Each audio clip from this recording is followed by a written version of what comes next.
সকাল সকাল আসো, এসে দোকান খোলো, সারাদিন দোকানে খাটাখাটনি করো, করে নিয়ে পরের দিন আবার আসো, আবার দোকান খোলো। এটা কি জীবন? আরে সায়নদা, সকাল সকাল কার পরে গেছে তো একা একা বকছো? বাদ দে তো এইসব, বল তোর কি লাগবে। আরে আমাকে 20 পিস গিলাস দাও। হ্যাঁ দাঁড়াও দিচ্ছি। এ নাও, তোমার 20 টাকা হয়েছে। ঠিক আছে, এটা আমি বাড়ি যাওয়ার পথে দিয়ে যাবো। আচ্ছা ঠিক আছে। আচ্ছা সায়নদা, একটা কথা বলার ছিল। তোমার এত বড় দোকান, তাও তোমার এত চিন্তা কিসে? সকাল সকাল আসছো, ফ্যানের তলায় বসছো, নিশ্চিন্তে বেচাকেনা করছো, তোমার তো কোনো চাপই নেই। কোথায় আমি ভালো আছি? নিজের কাজ নিজেকেই করতে হচ্ছে। ভালো তো আছে জয়দা, সকালবেলা আসছে, পায়ের উপরে পা তুলে এসি রুমে বসে আছে, সারাদিনে 4-5টা লোক রয়েছে, সব কাজ ওরাই করছে। আমার স্বপ্ন তো ওটাই, যেদিনকে জয়দার মতন পায়ের উপরে পা তুলে বসে থাকতে পারবো, সেদিনকে বলবো ভালো আছি। সেই সায়নদা, তুমি যাই বলো, আমার কিন্তু খুব স্বপ্ন আছে তোমার মতন মাথার উপর ছাদের একটা দোকান থাকবে।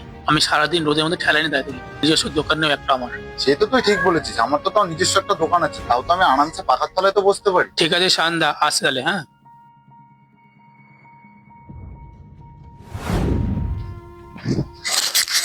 দাদা, একটা আম পোড়া শরবত দাও। হ্যাঁ দিদি, দিচ্ছি। দাদা, তুমি তো ভালোই আছো বলো? মাথার উপরে ছায়া আছে, সকাল সকাল আসছো, দুপুরবেলার মধ্যে সব বিক্রি বাট্টা হয়ে যাচ্ছে। আর আমাকে দেখো, সেই সকালবেলা আসি, সারাদিনে বিক্রি বাট্টা হয় না, আর ওই রোদের মধ্যে বসে থাকি। আর দিদি ভালো, আমার তো খুব ইচ্ছা ছিল ওই সায়নের মতো বড় দোকান দেবো, আরামসে আসবো, বসবো। আরে দাদা, তোমার কি ইচ্ছা জানি না, আমার তো ইচ্ছা তোমার মতন মাথার একটা ছায়া থাকলেই হবে, আর নিজস্ব একটা ঠেলা গাড়ি হলেই হবে।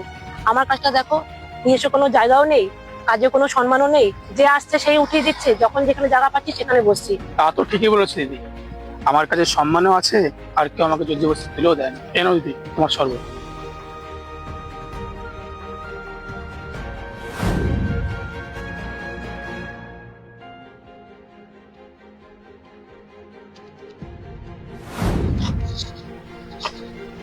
দিদি,